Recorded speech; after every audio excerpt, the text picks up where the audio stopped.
Dhanik Bharat Educational Institutions, Inter, IIT, JEE, NEET, admission opened. Breaking news చూస్తున్నాం. Telugu Desam party కూటమి సీట్ల ఫార్ములాపై మంత్రి నాదెళ్ల మనోహర్ కీలక వ్యాఖ్యలు చేశారు. స్థానిక ఎన్నికల్లో లోకేష్ చేసినటువంటి ఫార్ములా పైన జనసేన అభ్యంతరం వ్యక్తం చేస్తుంది. 80:15:5 ఫార్ములా పైన జనసేన తిరుగుబాటును మొదలుపెట్టింది. ప్రధానంగా తెలుగుదేశం పార్టీకి 80%, జనసేనకు 15%, బీజేపీకి 5% చొప్పున లోకేష్ ప్రతిపాదించారు. 2024 సార్వత్రిక ఎన్నికల్లో రాష్ట్రం కోసం వెనక్కి తగ్గామన్నారు రాష్ట్ర మంత్రి నాదెళ్ల. అయితే నాడు ఓటు చీలనివ్వనని ఇచ్చినటువంటి మాట కోసం పవన్ నిలబెట్టారని తెలిపారు. స్థానిక సంస్థల ఎన్నికల్లో వెనక్కి తగ్గుతామనుకుంటే పొరపాటినట్టు కూడా క్లారిటీ ఇచ్చేటువంటి ప్రయత్నం చేశారు.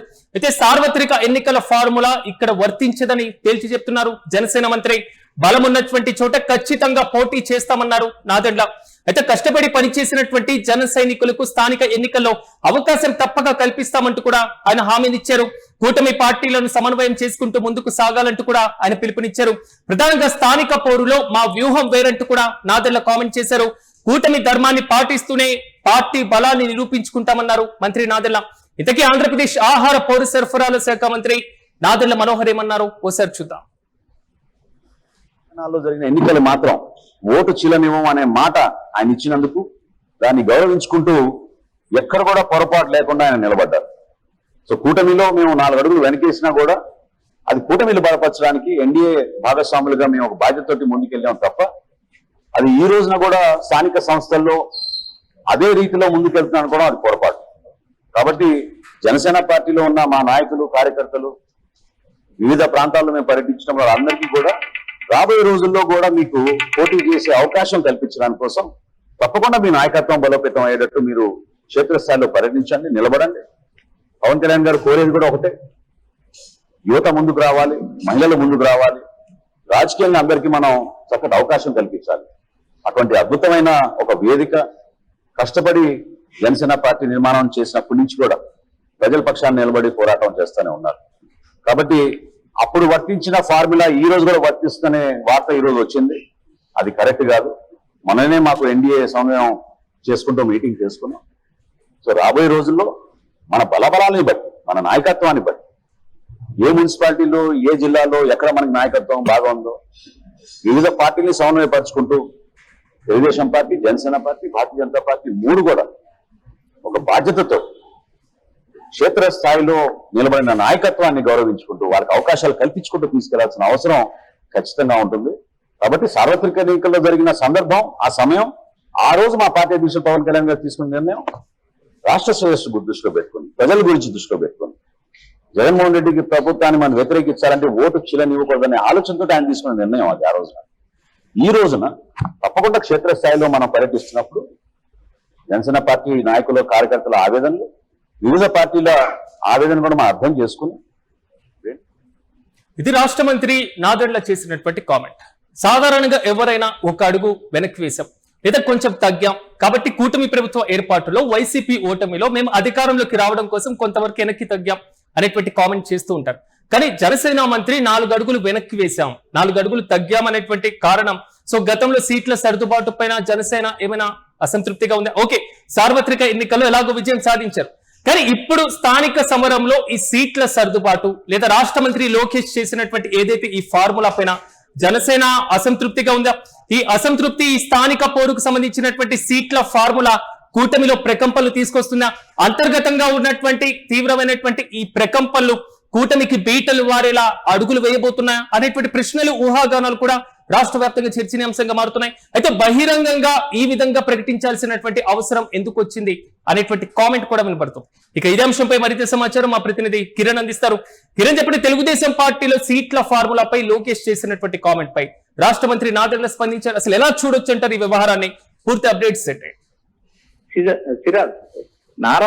నారా లోకేష్ కేబినెట్ లో కూడా కేబినెట్ మంత్రి, అంతేకాకుండా టీడీపీలో కీలక నేత, రాబోయే కాలానికి కాబోయే అధ్యక్షుడు అంటూ ప్రచారం జరుగుతుంది. అలాంటి మంత్రి నారా లోకేష్ చేసిన ఒక ప్రకటన ఇప్పుడు రెండు తెలుగు రాష్ట్రాల్లో ఒక సంచలనం అనుకుంటే, మరోపక్క కూటమిలో ఒక రకమైన ఆందోళన కలిగించే అంశం స్పష్టంగా చెప్పచ్చు. ఎందుకంటే ఇక్కడ నారా లోకేష్ తమ కార్యకర్తలతో మాట్లాడుతూ చేసిన ప్రతిపాదన 80-15-5 80-15-5 ఈ ఫార్ములాను జనసేన పార్టీ తీవ్రంగా వ్యతిరేకిస్తుంది.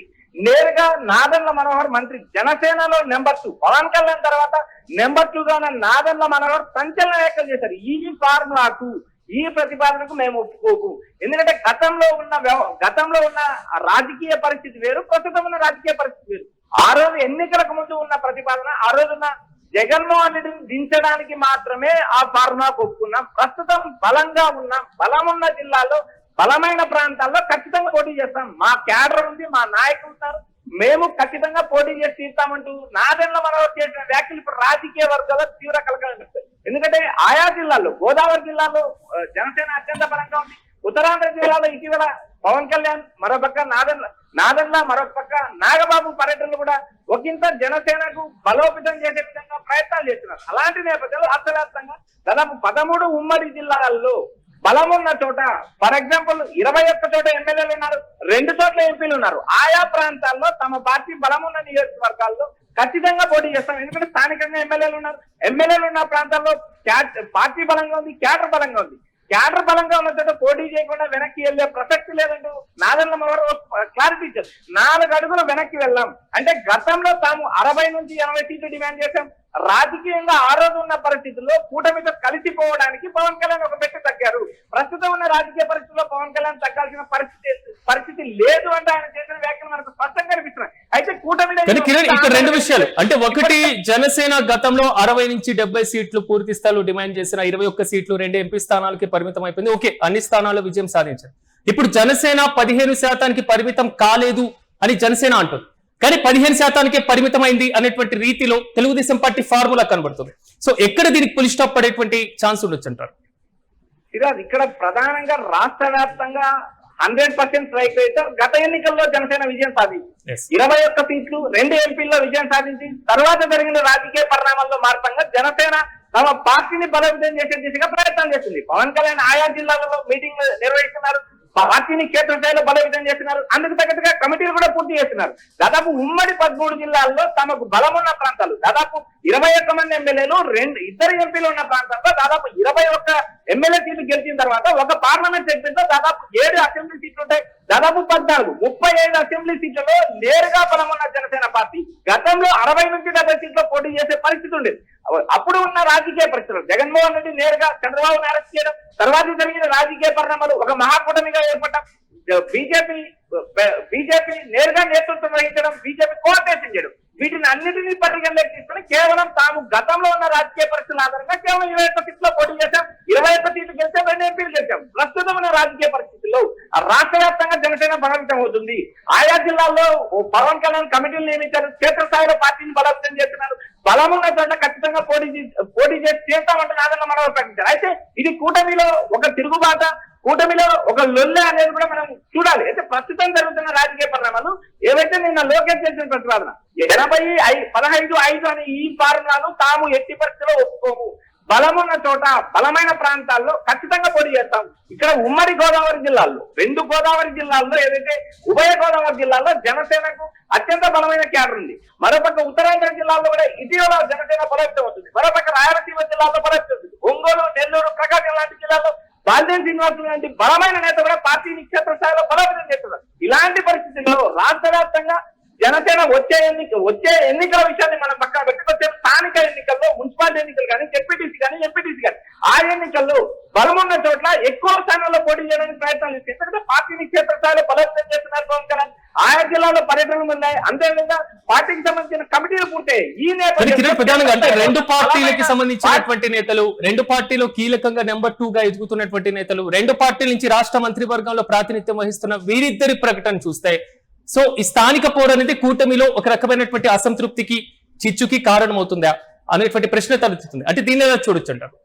సిరాజ్, ఇక్కడ పార్టీ అధినేతలు ఎక్కడా స్పందించలేదు. పార్టీకి సంబంధించిన నెంబర్ 2, టీడీపీలో నెంబర్ 2 గా నారా లోకేష్ ఉన్నారు, జనసేనలో నెంబర్ 2 గా నాదెండ్ల మనోహర్ ఉన్నారు. ఇద్దరు కూడా ఒకే సామాజిక వర్గానికి సంబంధించిన నేతలు.